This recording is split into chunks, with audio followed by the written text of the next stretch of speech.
తిరుమల లడ్డూకి సంబంధించి చంద్రబాబు నాయుడు గారు చేసిన వ్యాఖ్యల పట్ల సుప్రీంకోర్టు ఇటీవల మనం చూసాం, చాలా ఘాటుగా స్పందించింది. చంద్రబాబు నాయుడు గారు బయట ఎలా చెప్తాడు అని ఆయన్ని చాలా సూటుగా ప్రశ్నించింది. ఇప్పుడు మార్కెట్లో ఆ అంశాలన్నీ వైరల్ అవుతున్నాయి, మనం చూస్తున్నాం. అయితే పురంధేశ్వరి గారు ఇటీవల ఆవిడ ప్రెస్ మీట్ పెట్టి చంద్రబాబు నాయుడు గారు ప్రశ్నించకపోతే ఇంకెవరు బయటకు వచ్చి వ్యాఖ్య చేయకపోతే ఇంకెవరు చేస్తారు, మీరు చంద్రబాబు నాయుడు గారిని ప్రశ్నించడం అనేది సరైన పద్ధతి కాదు అని ఏదైతే సుప్రీంకోర్టు చేసిన వ్యాఖ్యల్ని ఆమె తోసిపుచ్చింది. అంటే కరెక్ట్ కాదు అని చెప్పింది. అంటే ఇక్కడ జ్యుడిషియరీ, లెజిస్లేటివ్ ఈ రెండు మనం చూసుకున్నప్పుడు ఎవరికి ఉండే సూపర్ పవర్స్ వారికి ఉన్నాయి. ఎందుకంటే ప్రజల చేత ఎన్నుకోబడిన నాయకుడు చంద్రబాబు నాయుడు, ప్రజలకు బాధ్యతాయుతంగా అతను చెప్పుకోవాల్సిన అవసరం ఉంది. ఇప్పుడు రేపు వద్దున అది వేరే వాళ్ళు బయటపడితే ఆయనకి మళ్ళీ తలకే నొప్పు కదా. సో ఏదేమైనప్పటికీ ఇలా చంద్రబాబు నాయుడు గారిని సుప్రీంకోర్టు ప్రాథమిక దశలో ఉంది అక్కడ విచారణ. అంటే ఆయన స్టేట్మెంట్స్ ఇచ్చే టయానికి వాదోపవాదనలు జరగలేదు. పోనీ ముందు రోజు ఎప్పుడైనా వాదోపవాదనలు జరిగి తర్వాత రోజుకి అది ఏమైనా ప్రొసీడ్ అవ్వలేదు, ఆ కేసు నెక్స్ట్ డేకి ఏం ప్రొసీడ్ అవ్వలేదు. జస్ట్ ఇనీషియల్గానే అతను అంతలా ఏదో కక్ష సాధించినట్టు సుప్రీంకోర్టు ఇంతలా ఘాటుగా వ్యాఖ్యానించడం అనేది ఈరోజు ఇప్పుడు కొంచెం చర్చనీయాంశంగా మారుతుంది. అయితే సుప్రీంకోర్టు మనం ఏం తప్పుపట్టం, కానీ ఏదేమైనప్పటికీ మీ అభిప్రాయం ఏంటి? ఇప్పుడు మొత్తం వైసీపీ దీన్ని అనుకూలంగా మార్చుకునే ప్రయత్నంలో సక్సెస్ఫుల్గా ముందుకు సాగుతుంది. అంటే ఇక్కడ ఏమీ జరగలేదు, కేసు తీర్పు లేదు, ఏమీ లేదు, విచారణ కూడా జరగలేదు. కానీ వీళ్ళు ఏదో విజయం సాధించేసినట్టు, చంద్రబాబు నాయుడు ఏదో తప్పు చేసేసినట్టు ఈయన చేసిన స్టేట్మెంట్స్ వల్ల రాష్ట్ర రాజకీయంలో ఒక ఎన్విరాన్మెంటే మారిపోయింది. సుప్రీంకోర్టు జడ్జిగా ఉన్నటువంటి ఒక అతను సిట్టు విచారణ కూడా ఆపేయాల్సిన పరిస్థితి. ఇప్పుడు సిట్టు విచారణ ఆపేయడంతో ప్రజలకి ఇంకా అనుమానాలు. అంటే ఇక్కడ బ్యాక్ అండ్ టెక్నికాలిటీస్ ఎవరికి తెలియదు. కాబట్టి ఏదేమైనప్పటికీ మీరు ఎలా చూస్తున్నారు? అంటే జగన్మోహన్ రెడ్డి గారు రాజకీయంగా చాలా దిట్టగా మారాడు, ఏదైనా చేయగలడు అని మనం గతంలో చెప్పుకునే వాళ్ళు. ఇప్పుడు ప్రతిపక్షంలో ఉన్నా సరే అతను వైఖరి ఏదేది తగ్గలేదు, తన పవర్ఫుల్ నేచర్ని అలా చూపిస్తూనే ఉన్నాడు. ఇప్పుడు ఈ సందర్భంలో కూడా తప్పు చేసి కూడా ఈరోజు అతను సమర్థవంతంగా ఈరోజు మార్కెట్లో చంద్రబాబు నాయుడు గారికి ఆపాదించే ప్రయత్నం చాలా బాగా జరుగుతుంది. సో మీరేమంటారు దీని మీద? మీ అభిప్రాయం ఏంటి? లెజిస్లేటివ్ అలాగే జ్యుడిషియల్ ఏంటి మరి వీళ్ళిద్దరి మధ్యలో ఎవరు పవర్ఫుల్ అంటారు? ఇది చాలా కీలకమైన ప్రశ్న. చాలా కీలకంగా గత 48 గంటలుగా ప్రజల్లో చాలా విస్తృతంగా చర్చ జరుగుతూ ఉంది. జ్యుడిషియరీ, లెజిస్లేషన్, ఎగ్జిక్యూటివ్ ఈ 3 వ్యవస్థలకి ఎవరికుండే విస్తృతాధికారాలు వాళ్ళకు ఉన్నాయి, ఎవరికుండే నియంత్రణలు వాళ్ళకు ఉన్నాయి. అలాగే ప్రతి వ్యవస్థకి చెక్స్ అండ్ బ్యాలెన్సెస్ ఉన్నాయి. ఒక ముఖ్యమంత్రి ఏదైనా ఒక తప్పు చేస్తే ఒక తీర్పు ఇవ్వటం ద్వారా ఆ ముఖ్యమంత్రి తన పదవిని కోల్పోయే పరిస్థితి జ్యుడిషియరీ సృష్టించవచ్చు, ఛాన్సెస్ ఉన్నాయి. ఒక న్యాయస్థానంలో న్యాయమూర్తిగా ఉన్న జడ్జి గారు ఏదైనా ఒక తప్పు చేస్తే పార్లమెంటులో ఆయన్ని అభిశంసించడం ద్వారా ఆయన్ని పదవీచ్యుతుడిని చేసే అధికారం కూడా లెజిస్లేషన్కు ఉంది. కానీ రాజ్యాంగం ప్రకారం ఏ వ్యవస్థ పనిచేసినా రాజ్యాంగానికి లోబడే పనిచేయాలి. రాజ్యాంగబద్ధంగా చూసుకున్నప్పుడు parliament is the super power, supreme authority. అంటే ప్రజలు ఎన్నుకున్న ప్రభుత్వం అదే సుప్రీం. కానీ ఆ ప్రభుత్వం తీసుకున్న నిర్ణయాల్లో కూడా రాజ్యాంగబద్ధం కానివి ఉంటే వాటిని సమీక్షించే అధికారం కూడా జ్యుడిషియరీకి ఉంది. కానీ చట్టం చేసిన దానిలో లోటుపాట్లని జ్యుడిషియరీ సమీక్షించవచ్చు తప్ప జ్యుడిషియరీకి చట్టం చేసే అధికారం లేదు. అంతిమంగా చట్టం చేసే అధికారం పార్లమెంటుదే. ఇక్కడ గత 2 రోజులుగా ఇంత కీలకంగా రాష్ట్ర ప్రభుత్వ ఉనికి గురించి, హక్కుల గురించి, ప్రజలు ఎన్నుకున్న నాయకుడు హోదా గురించి ఎందుకు చర్చ జరుగుతుంది అనంటే, గౌరవ సుప్రీంకోర్టు ధర్మాసనం మీద నుంచి కొన్ని ప్రశ్నలు లేవనెత్తిన నేపథ్యంలో ఆంధ్రప్రదేశ్ రాష్ట్ర ముఖ్యమంత్రి చంద్రబాబు నాయుడు గారు తన దృష్టికి వచ్చిన ఒక తప్పుని తన రాష్ట్ర ప్రజలకి విడమర్చి చెప్పటం తప్ప ఒప్ప, అసలు ఆయనకి చెప్పే అధికారం ఉందా లేదా? ఇక్కడ చాలా కీలకంగా చర్చ జరగాల్సిన అంశం ఇది. ఎందుకు అనంటే ప్రజల చేత ఎన్నిక కాపడ్డ ప్రభుత్వ అధినేత చంద్రబాబు నాయుడు గారు, ఆయన ప్రజలకు జవాబుదారి. అలాగే జ్యుడిషియరీ కూడా అల్టిమేట్గా ప్రజలకే లైబుల్. ప్రజాస్వామ్య దేశంలో మనం ఉన్నాం. ప్రజల చేత ఎంపిక కాబడ్డ ప్రభుత్వాలే పరిపాలన చేస్తూ ఉన్నాయి. ప్రజలు కట్టిన పన్నుల నుంచే ఏ వ్యవస్థ అయినా నడుస్తూ ఉంది. ఎవరు పని చేసినా ప్రజల కోణంలోనే పనిచేయాలి. ఎవరు జవాబుదారైనా ప్రజలకే జవాబుదారి. ఇటువంటి పరిస్థితుల్లో కేంద్ర ప్రభుత్వం సమాచార హక్కు చట్టాన్ని తీసుకొచ్చింది. అంటే ఏ సమాచారాన్నైనా పొందే హక్కు ప్రజలకు ఉంది. సమాచారాన్ని ప్రజలకి తెలియజేయాల్సిన బాధ్యత ప్రభుత్వాలది. కాబట్టి ఈ సమాచార హక్కు చట్టంలో ఏం క్లాజెస్ పెట్టారు? కొన్ని confidential issues like defence, external affairs, ఇటువంటివి తప్పించి మిగిలిన అన్ని విభాగాలకు సంబంధించి సమాచారాన్ని పొందే హక్కు ప్రజలకు ఉంది. నాకు పలానా సమాచారం కావాలి అని చెప్పని ఎవరైనా సమాచార హక్కు చట్టం ద్వారా ఒక అధికారికి దరఖాస్తు ఇస్తే దానికి ఒక ఫిక్స్డ్ టైం బౌండ్ ఫిక్స్ చేశారు. ఇంత టైంలోగా దానికి సమాచారం ఇచ్చి తీరాలి, సరైన సమాచారం ఇచ్చి తీరాలి. తప్పుదో పట్టించే సమాచారం ఇవ్వకూడదు, అలాగే సమాచారం నిరాకరించడానికి వీల్లేదు. అలా నిరాకరిస్తే ఇతనికన్నా పై అధికారి దగ్గరికి వెళ్ళి ఫిర్యాదు చేయడానికి ఆస్కారం ఉంది. అతనికి సమాచారాన్ని నిరాకరించినందుకు జరిమానా విధిస్తారు. అంటే సమాచారాన్ని పొందే హక్కు ప్రజలది అని చెప్పని పార్లమెంటు ద్వారా నిర్ధారణ జరిగింది.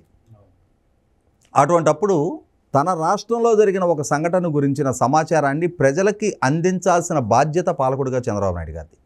ఇవాళ రాష్ట్ర ప్రభుత్వం తన day to day affairs so and so GO number ద్వారా ఈ నిర్ణయం చేశాం అని చెప్పని ఆ రోజు సాయంత్రం ఆ జీవోలు మొత్తం వెబ్సైట్లో అప్లోడ్ చేస్తారు.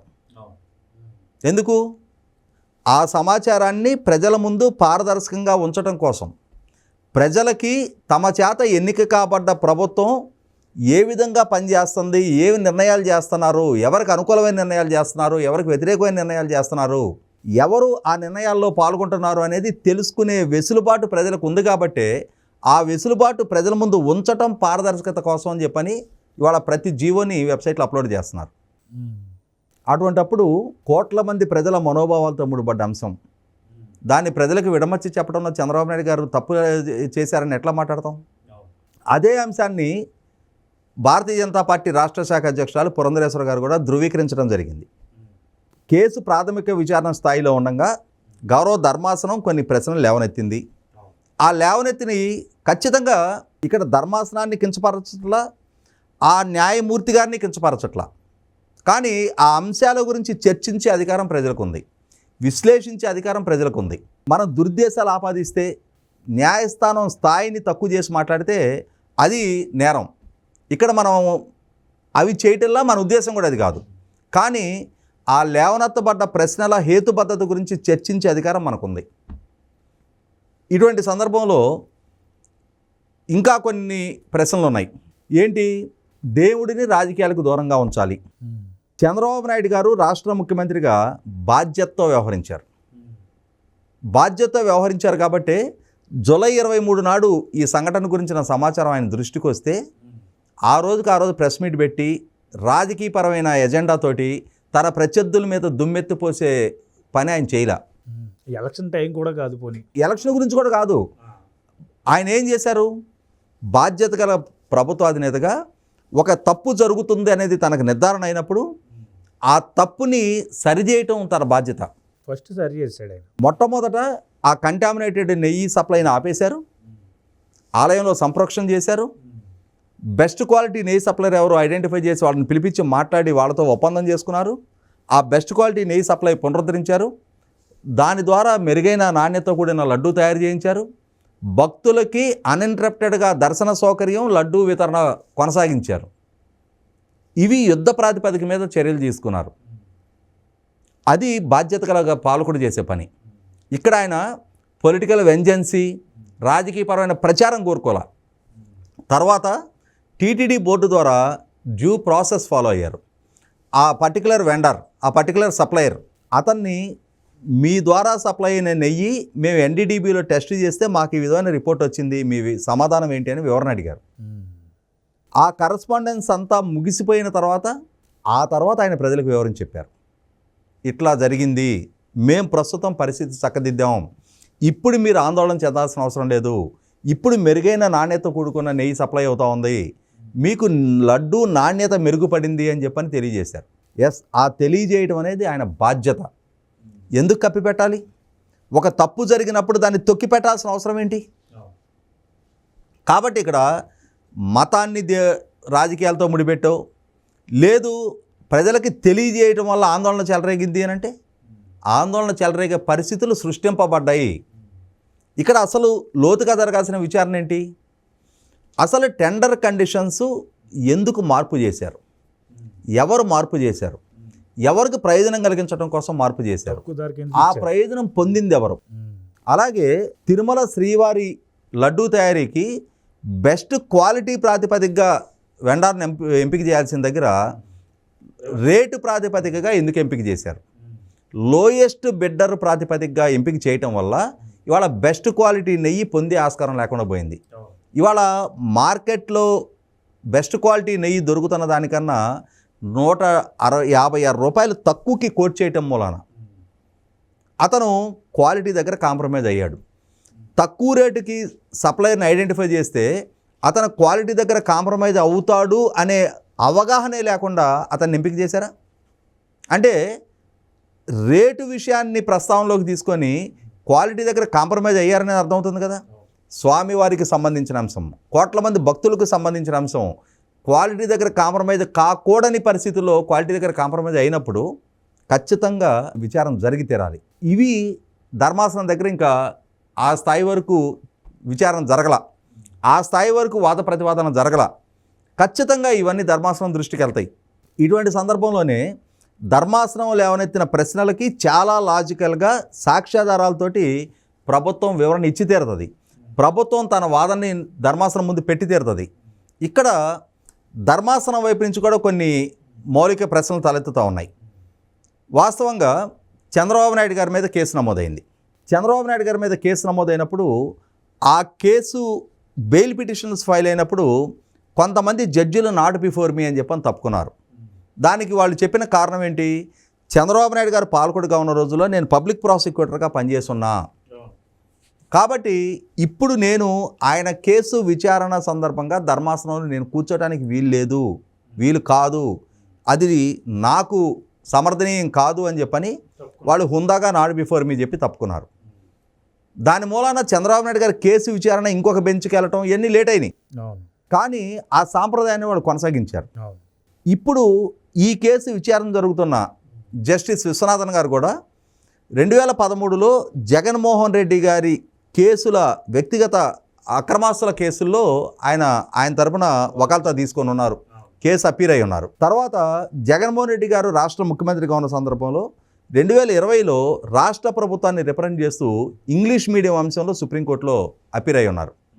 అలాగే ఆంధ్రప్రదేశ్ తెలంగాణ రాష్ట్రాలకు సంబంధించి విభజన చట్ట ఆస్తుల పంపిణీ కేసులో కూడా రాష్ట్ర ప్రభుత్వాన్ని రిప్రజెంట్ చేస్తున్నారు.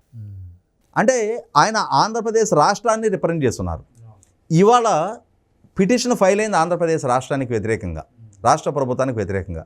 అటువంటప్పుడు వారు కూడా వారే నాట్ బిఫోర్ మీ చెప్పుంటే అది మరింత హుందాగా ఉండేది. చెప్పలేదు, నాట్ బిఫోర్ మీ చెప్పలేదు. ఇప్పుడు రాష్ట్ర ప్రభుత్వానికి ప్రాతినిధ్యం వహిస్తున్న లాయర్లు అయినా సరే ఈ అంశాన్ని ప్రస్తావిస్తారా లేదా? నా ఉద్దేశం అయితే ఈ అంశాన్ని ప్రస్తావించాలి, డిస్క్రిషన్ వారికే వదిలిపెట్టాలి. మీరు గతంలో రాష్ట్ర ప్రభుత్వాన్ని ప్రాతినిధ్యం వహించున్నారు, మీరు నాట్ బిఫోర్ మీ చెప్తారేమో అనుకున్నాము, మీరు చెప్పలేదు.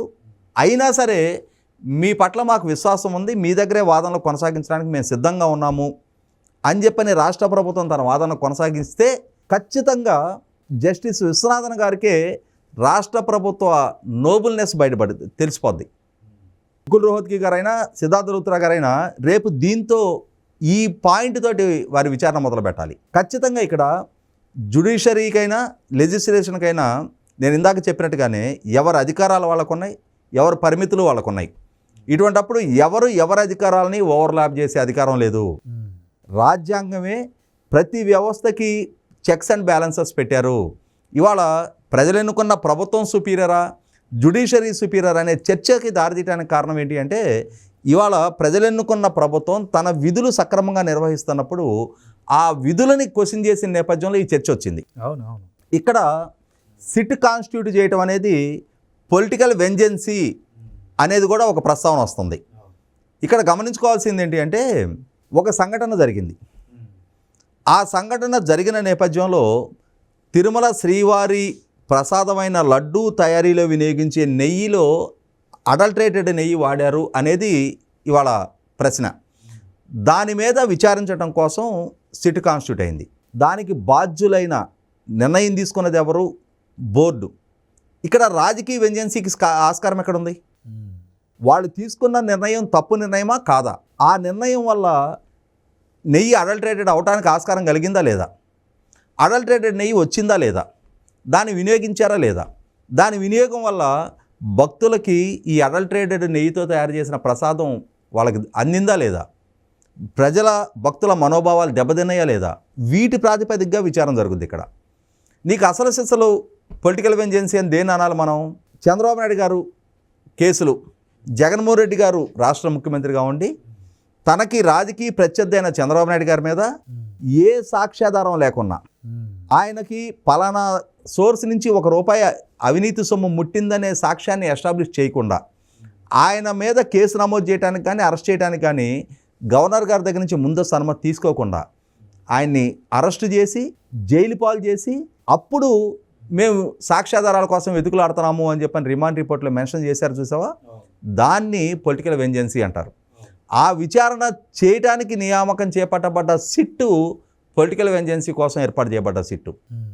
ఆ కేసులు సుప్రీంకోర్టుకు వచ్చినాయి. ఆ రోజు ఏ న్యాయస్థానం సిట్టు ద్వారా పొలిటికల్ వెంజెన్సీకి పాల్పడుతున్నారని చెప్పని ఎవరు కామెంట్ చేయలేదే. కానీ ఇవాళ ఒక స్పెసిఫిక్ పర్పస్ కోసం సీనియర్ ఐపీఎస్ అధికారులతోటి ఆలయాలు రాష్ట్ర ప్రభుత్వ ఆధ్వర్యంలో నడిచేవి, ఆ ఆలయాల్లో జరిగిన అవినీతి గురించి విచారించే అధికారం కూడా రాష్ట్ర ప్రభుత్వ యంత్రాంగానికి ఉంటుంది. తనకున్న అధికారాలని రాష్ట్ర ప్రభుత్వం ఎక్సర్సైజ్ చేస్తూ ఉంది. ఆ అధికారాలని ప్రశ్నించే పరిస్థితిలో ఇవాళ ఈ రకమైన వ్యాఖ్యలు విచారణలో జరుగుతూ ఉన్నప్పుడు డెఫినెట్గా దీన్ని ధర్మాసనం ముందే తన హక్కుల్ని కాపాడుకోవాల్సిన బాధ్యత కూడా రాష్ట్ర ప్రభుత్వం తరఫున ప్రాతినిధ్యం వహిస్తున్న లాయర్లు రాష్ట్ర ప్రభుత్వ ఇంటెగ్రిటీని కాపాడే విధంగా అక్కడ వాదన వినిపిస్తారని అనుకుందాం మనం. ఏదేమైనా సరే ఒక తప్పు జరిగితే ఆ తప్పు ప్రాతిపదికగా విచారణ జరగాలి, ఆ తప్పు మూలాల్లోకి వెళ్ళి విచారణ జరగాలి, ఆ తప్పుకు బాధ్యులు ఎవరు అనేది విచారణ జరగాలి. ఆ దిశగా విచారణ జరుగుతుందని చెప్పని, అలా విచారణ జరిగినప్పుడు ఈ సత్యమేవ జయతే పేరిట గత 48 గంటలుగా చేసిన అత్యుత్సాహ ప్రదర్శన ఇళ్ళలగానే పండగ అయిపోయినట్టుగా, గౌరవ ధర్మాసనం నుంచి వ్యాఖ్యలు చేయగానే అది చంద్రబాబు నాయుడు గారి వ్యతిరేకంగా తీర్పు వచ్చేసినట్టుగా, వీళ్ళు వల్ల జరిగిన తప్పు ఒప్పైపోయినట్టుగా జరిగిన ప్రచారానికి ఒక లాజికల్ ముగింపు పలకటం ఖాయం అనేది నేను ఫీల్ అవుతా ఉన్నా.